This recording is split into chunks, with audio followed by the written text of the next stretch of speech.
जे बन्नुपर्ने थियो त्यो बन्न सकेको छैन। पूरा गर्न छन् जिम्मेवारी तर सकेको छैन। म त्यो भाग्यमानी मान्छे हुँ जो हर कसैलाई आवश्यकता पर्दा मात्र याद आउने गर्छु। मान्छे आफ्नो नजरमा सही हुनुपर्छ, बाँकी दुनियाँको नजरमा त भगवान पनि गलत छन्। कहिलेकाहीँ तेलको कमीले पनि दियो निभ्ने गर्छ, सधैँ हावाको मात्र गल्ती हुँदैन। प्रार्थना शब्दमा होइन मनदेखि हुनुपर्छ, किनकि भगवान उसको पनि हो जो बोल्न सक्दैन। मान्छेलाई प्रेम गर्न हो अनि वस्तुलाई प्रयोग गर्न हो, तर यहाँ ठिक उल्टो भइरहेको छ।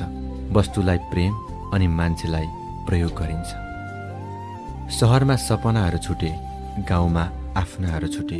यो ओठमा मुस्कान हराएको धेरै भयो, खै म आफै कहाँ छुटे।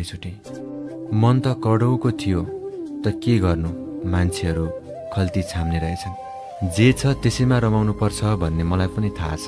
यो शब्द भनाइमा राम्रो सुनिन्छ, भोगाइमा होइन। लेख्न मिल्ने भनेको त यहाँ शब्द मात्र रहेछ। ठ्याक्कै मन दुखेको चाहिँ लेख्न नमिल्दो रहेछ।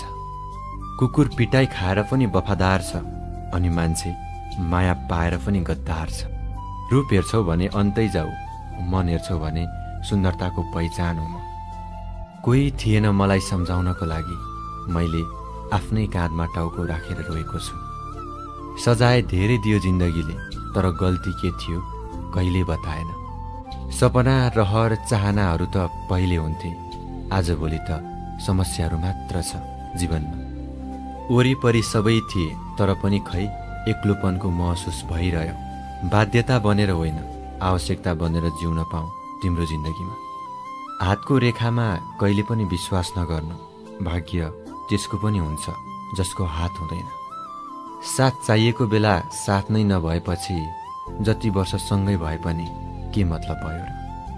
समय सधैँ एकनास चलिरहेको थियो, तर दोष लगाइयो समय खराब थियो भनेर।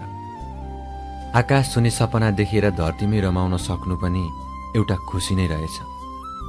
मेरो आफ्नै छुट्टै कथाहरू छन्, त्यसैले अरूको कथामा नखोज्नु मलाई।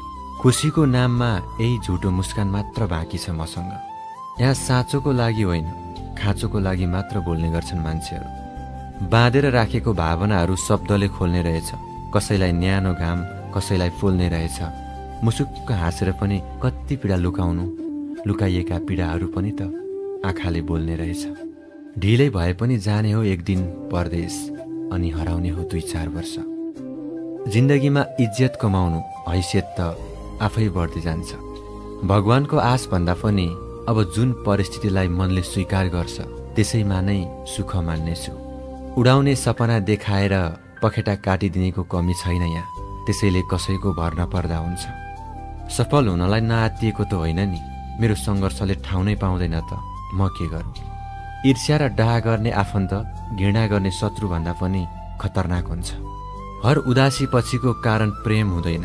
अँध्यारो भविष्य, जिम्मेवारी र असफलताले पनि एकान्तमा मान्छेलाई खुब रुवाउँछ। मेरो कदर उसलाई गएर सोध जसले मलाई चाहेर पनि पाउन सकेन। हार र असफल भयो भन्दैमा प्रयास गर्न छोड्नु हुँदैन। प्रयास तबसम्म गर जबसम्म सफल भइँदैन। पर्खाइ उसैको छ जसले युवाको जस्तो अटुट साथ र आमाको जस्तो निस्वार्थ माया दियोस्। कर्मको लेखा हर हालतमै भोग्नु पर्ने, न त दुःख बेच्न सकिन्छ न त सुख किन्न नै। न भरी झोला लिएर घर जाने औकात भयो, न त रित्तो हात जान सक्ने हिम्मत नै। खै कुन मोडमा आएर अड्कियो जिन्दगी। रोएर पीडा देखाउन त सक्दिन, तर हाँसेर पीडा लुकाउन चाहिँ मजाले आउँछ। ढिलो पठाऊ तर त्यस्तो मान्छे पठाऊ भगवान, जो मलाई पाउँदा रमाओस् अनि गुमाउन डराओस्। चुइएको छानो मुनि पनि महल सम्झेर बसेकी मेरी आमालाई साँच्चीकै महल ठड्याएर बसाउनु छ। याद त सधैँ तिम्रो नै आउने गर्छ, तर म बोल्ने छैन। हरेक शब्द तिम्रो लागि लेख्ने गर्छ, तर तिम्रो नाम कदापि लिने छैन।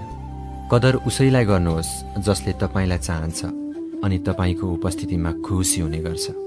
एक दिन माथितिरै आउनेछु अनि बहस गरौँला भगवान, मेरो भाग्यमा किन यति धेरै पीडाहरू मात्र लेखिदियो भनेर।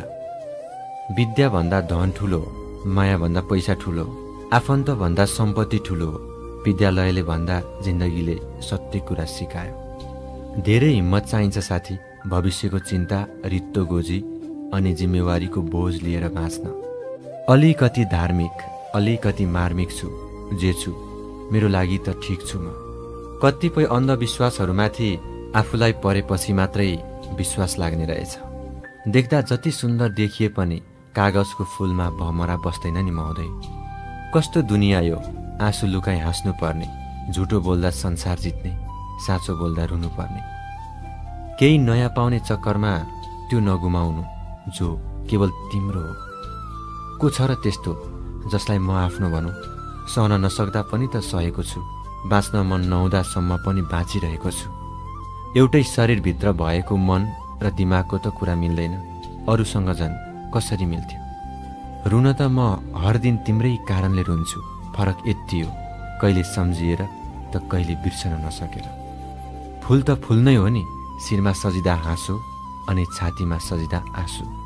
शब्दले पोलेको मनलाई आँसुको ढिकाले पनि सेलाउन नसक्ने रहेछ। कसैले मरिहत्ते गर्दा पनि नपाएको मान्छे म, तिमीले त पाएर पनि चिन्न सकेनौ। मान्छेको सोच अनि मनस्थिति परिवर्तन भयो भने भाग्यले साथ दिए पनि केही हुनेवाला छैन।